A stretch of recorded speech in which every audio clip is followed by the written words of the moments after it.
Hi, today we're gonna cook some ceviche, specifically Mexican style ceviche. I know there's so many countries that have their own version, but today we're gonna do the specifically Central Mexico ceviche. In northern Mexico, they like to add some cucumber, but in my case, I'm just gonna make it the way my mom and usually people around my hometown make it.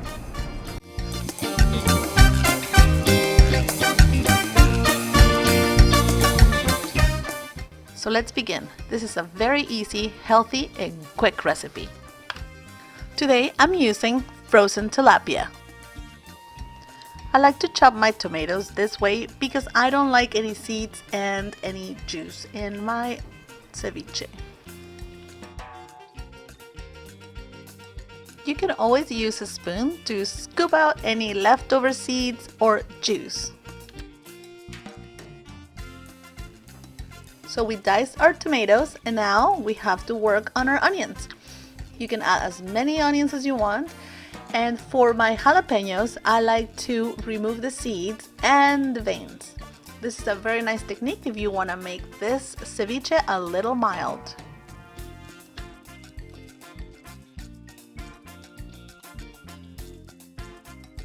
I suggest you chop your cilantro fine so the flavor comes out a little bit more mild.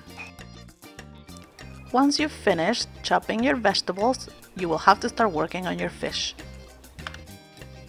Time to boil our fish. I would say for about 5 minutes. I prefer to cook the fish this way rather than using lime, specifically for 2 reasons. It is the safest option, and secondly, it's cheaper. You can use less lime. Each lime in Canada is about 75 cents. If you want to cook with lime, you need between 6 to 8 large limes. I prefer this method and it really tastes really great. Place your tilapia in the fridge for about an hour so it gets nice and cold.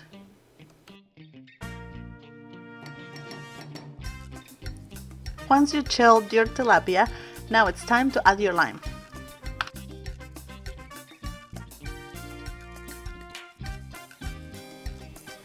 With the help of a fork or a spoon, you can now start mashing your tilapia so it's nice and chunky.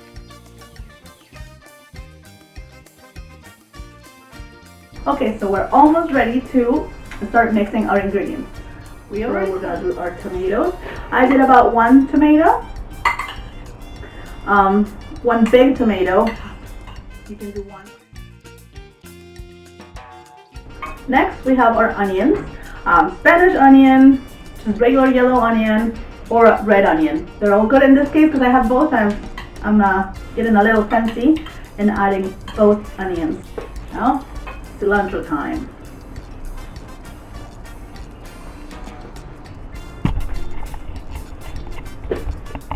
And last but not least, jalapenos.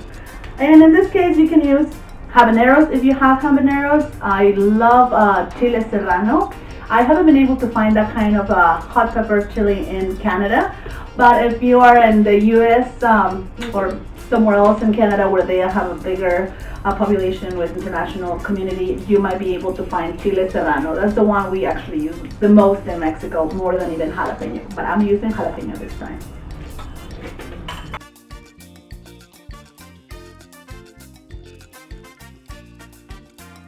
Okay, I see here I'll probably like a little bit more tomato and maybe a little bit more jalapeno. So let me just add it. You have to pick and choose how many vegetables you want. If you want it really, really full of vegetables, go ahead and add them. At this point, we're almost done with our delicious ceviche. So I do want to share with you different ways that you can utilize this recipe. You can serve it on top of a cucumber. In northern Mexico, they like to add the cucumber inside, but I've seen this done as well in some restaurants, especially for people that are following the low carb, no carb, and keto diets. Definitely good alternative. We have the classic lettuce wrap, so you can turn it into a different presentation. Okay. Or the traditional way will be in a tostada. Tostadas are like the flat baked tortillas, and they're just round. You can also utilize or use store-bought tortilla chips. They're also very good. I actually experimented with the taco shells that they sell in the grocery store, just the regular ones, and because they have the same crunch as the tostada, they actually work really amazing with the ceviche. So just a couple tips there. And lastly, we will have to garnish our ceviche. So a little bit more extra cilantro you can use. And this is where the avocado comes in handy again. A couple slices of avocado.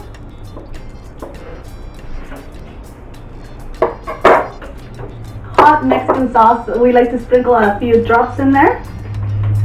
Doesn't have to be too much, but it's an excellent touch. After all this hard work, it's now time to enjoy our ceviche. Share with friends and family, and please don't forget to share our video, subscribe to our channel, and watch the next video. Natasha always has incredible Portuguese recipes for you. See you next time, and buen provecho!